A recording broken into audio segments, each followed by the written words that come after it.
doing about the salt marshes and how it all changes. This is our first photography point where we take pictures from over there, and then we go to the second photography point where we take pictures going across here, looking in the salt marsh and over at the turbines. There's a second group over there, take beach combing for stuff what we can do to make art and to bring sculptures over here and put on the beach.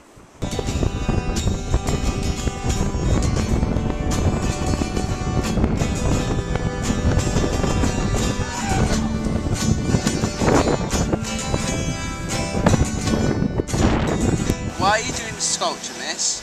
Well, the idea is that we're trying to do something about the environment. Last time we came down, we built 7 castles, and we built it near the pond, and we then did channels around them, and then the pond naturally entered around the castle, so we had 7 of these things going, didn't we, Eddie?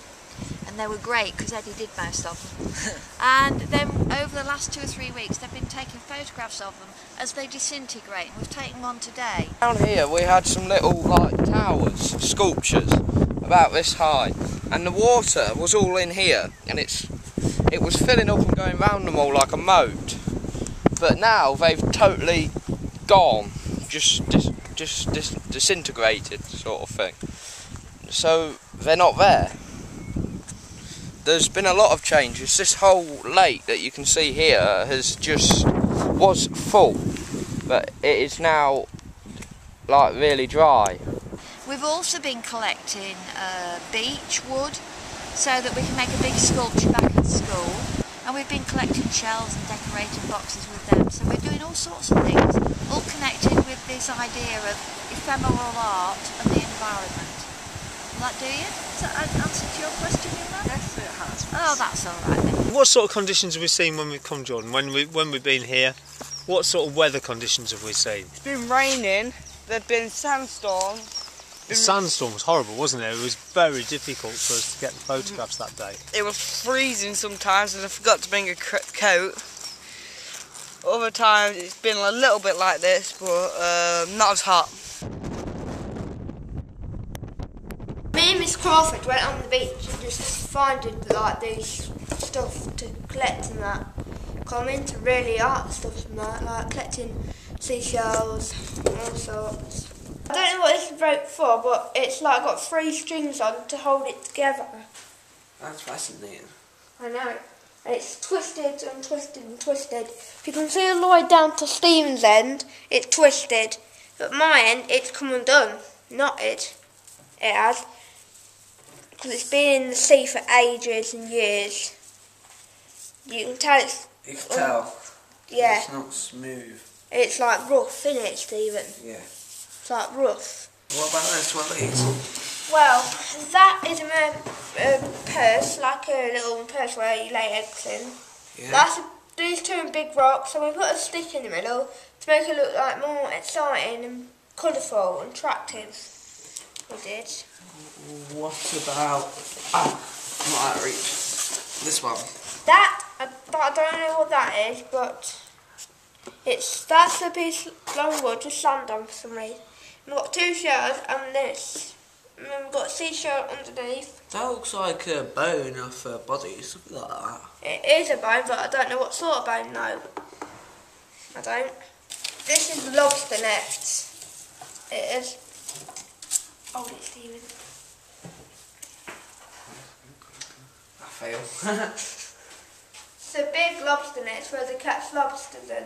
Thank you, Laura, for telling me all this stuff about this. But what are you doing today with Skegness Juniors Year 4s?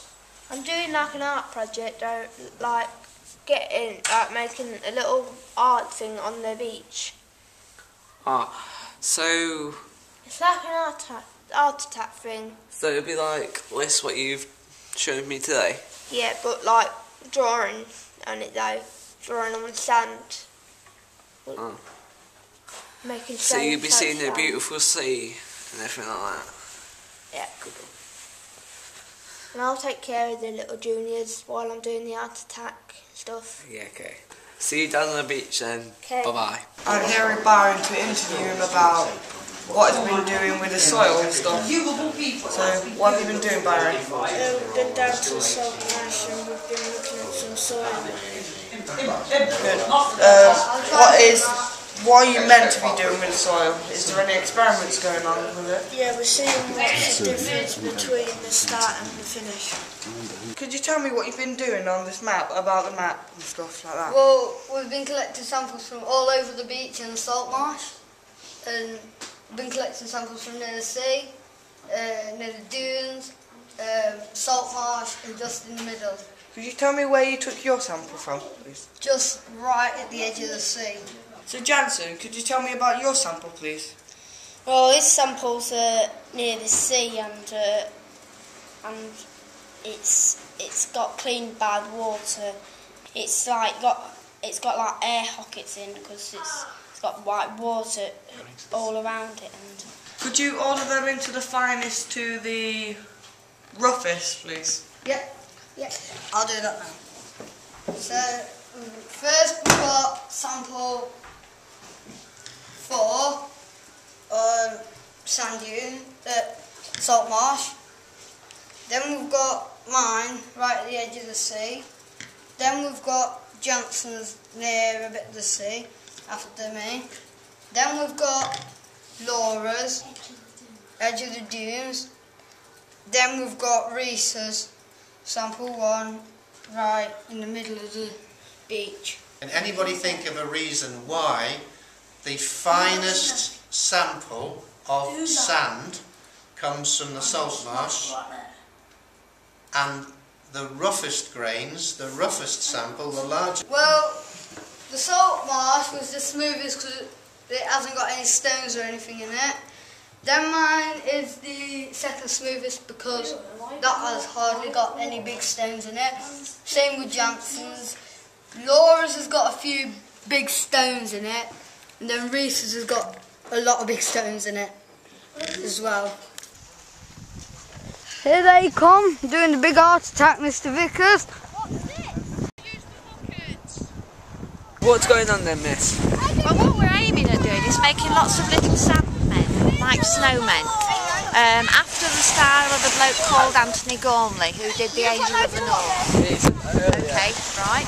So that's what they're trying to do, and we're putting little eyes in, or a mouth, so that they're looking out towards the wind turbines over there.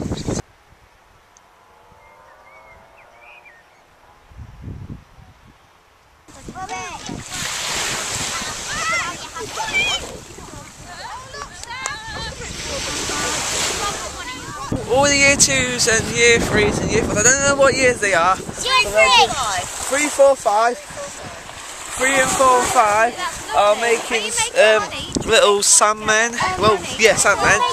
And some are working together, some aren't. But yes, come on. Just people Those faces is very scary.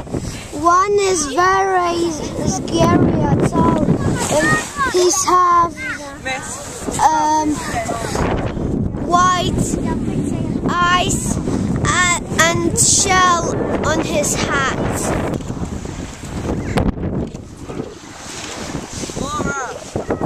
Laura! Smile! Laura, What have you been doing today then? doing steaming. So, little girl, are you enjoying it today? Yes. It's not very often that you get to come out of school, is it? Hello. Are you enjoying it as well? Yeah. Talk's not. Come on. No, don't ask Laura, don't spoil it. Are you enjoying it today?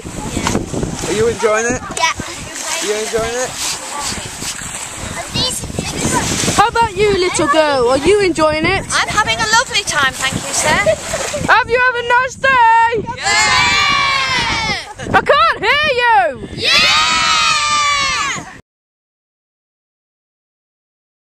Could you describe what kind of layers there are in the marsh, like for the trees and everything?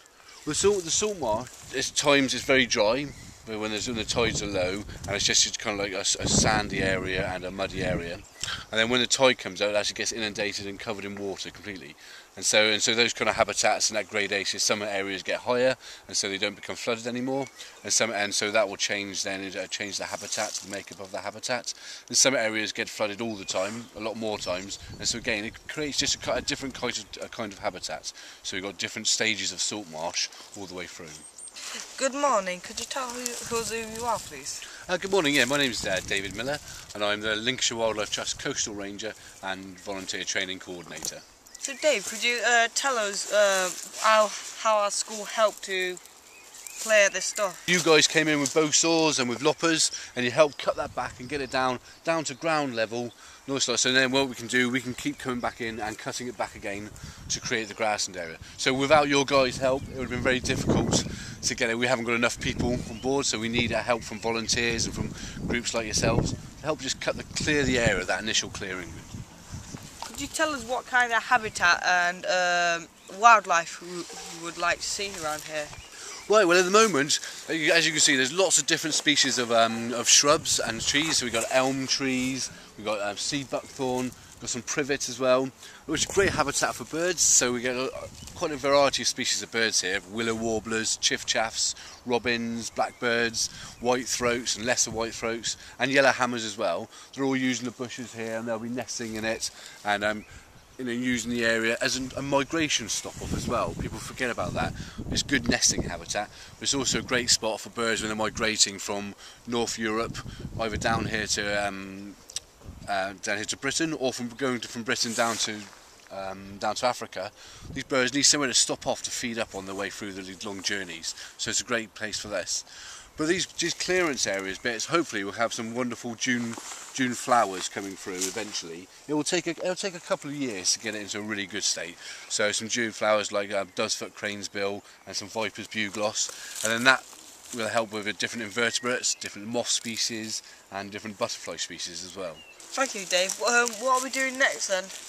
Well, I think the next stage we wander down, we'll have a good look at the salt marsh and some of the dune areas, different dune areas. But also, thank you very much for their help in clearing these areas. Okay.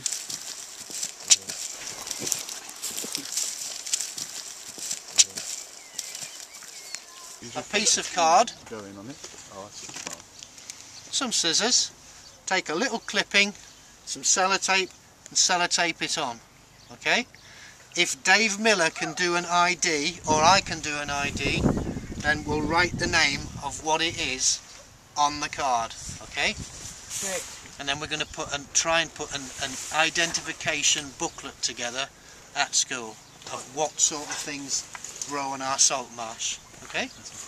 Because there are some things that grow here that hardly grow anywhere else in the whole world. Shall we go then, Byron? Where? There's lots of grass over there. There's plants growing. To get some stuff. Samples. Go on, how long you've got for you? Come on, Johnson. Well, no, you have to move around a lot, to different areas. Here we are. It's just started raining, and the Year 7 has started doing their project, taking pictures of things and seeing all different species of plants and grass and sand they can find. Go, go, go! So what are you doing then, Reese? Taking a picture of this. What is this? I'd say it's a habitat. Habitat? Yeah, I think you're right. Don't you? Yeah. Oh, there's some plants down here. What are you doing exactly with them? There's plants there. They're alive or dead. Right. So what would that be now that you've picked it off? And it'll be dying. Dying, yeah. Yeah. What are you doing then, Jansen? What we're doing is finding some like weird type of plants, like grass, plants, and all that. Yep. All them sort. What's this then? What? This is a sea purslane. And what this is? Yeah. So what are you doing now at the moment? What I'm going to do is cut it. Alright then, so you're cutting it? Yeah. Okay, and I'll get at the bottom and take a photo of you cutting it. Well, get a video of you cutting it. He then passes it to Mandy, who sticks it on a piece of paper. You better say go with the Then I'll just stick it on a piece intro with Mandy. Thank you. Hello, Mandy. Hello, Sean. We're just sticking it onto the piece of paper as a background. Oh, and it's a sellotape. Would you like to cut your sellotape, Johnson, and then we'll stick it on. And then we're going to name it if we can, and if not, we'll take it back to school, do some research. Lane. Thank you. And anything that we don't know, we're going to do some research back at school. I said these are ragworts, these yellow flower thingies. Have you asked Mandy what they are? She says they're ragworts. Right then, so do you touch them or not? No. So you don't touch them at all? No. No. I think that's one. That one's called sea blight. It's around there. What is this? Yes, this is. I don't know. The red stuff. Yeah, it's what's called sea blight. We've got something. Yeah, it's just right. So this goes out. This reddy colour. This reddy colour on it, and they call it sea blight. And it grows in quite big mats in places. And they're just going to set this on. It's amazing to think, but the closest turbine to us is actually 3 miles away from the coast here. So it's a long way out there. So, and they're going to be extending soon. What? So they're 3 miles away? Yes, they're about 3 miles away. Whoa, and they look close. I know, exactly. They're very big. You can imagine, like, and they're going to be extended further out into the sea to be one of the biggest wind farms in Europe. What do we need turbines for in the environment? Out away from the coast where it's windiest, and they're producing electricity in what's called a green form. So they're not burning fossil fuels at all, or kind of like creating any greenhouse gases. So they're producing electricity from on shore.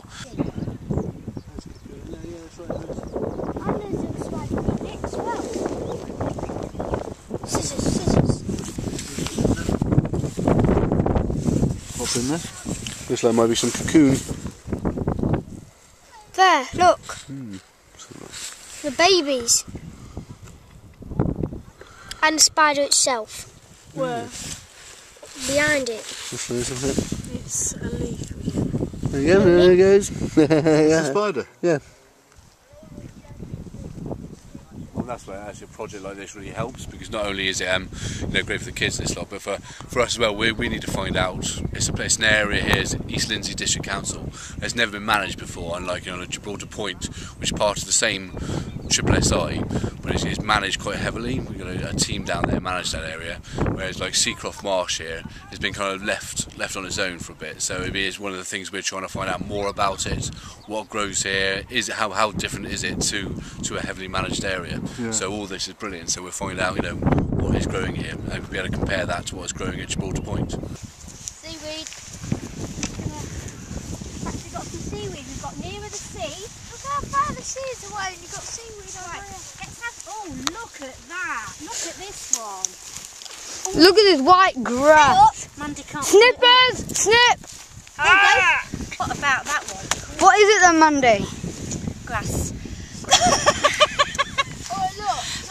That is wonderful, Johnson. Can you stick the lime grass for me? We're going to have to do it like that. Okay. Oh, thank you. Thank you for the leaves. This is horn rack. Right. Horn rack, Andy.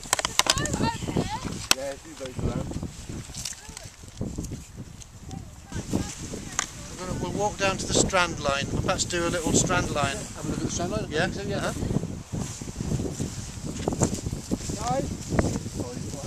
This bad dead crab. When I was in primary school. Hello. This crab here. What? What the hell is that? This is what's called a sea gooseberry.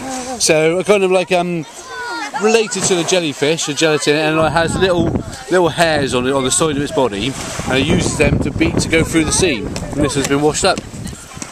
Yeah, beautiful it is, isn't it? Can you see the little lines along the side of it? Yeah. That's where like the hairs that come out, what's called cilia, and they kind of beat, and that's how it moves into the sea. Look, you haven't got one of those. This. I'll tell you. If you see one of those with a little, it's called a slipper limpet. It looks a bit like an upside down slipper. Can I just say something now? The most important... Slipper limpet. There you go. Put it in the most important Mandy, the most important sample we haven't took yet is... Dead shell. Sand. A slipper lipper. I found a slipper lipper with a piece of seaweed stuck on it. Good. Give it to Mandy. Mandy. Thank you. A slipper lipper. Thank you. That might be a good There's idea. one, look. That's probably a better idea. Can you see the little one there? Can you see the little one moving? Look at it!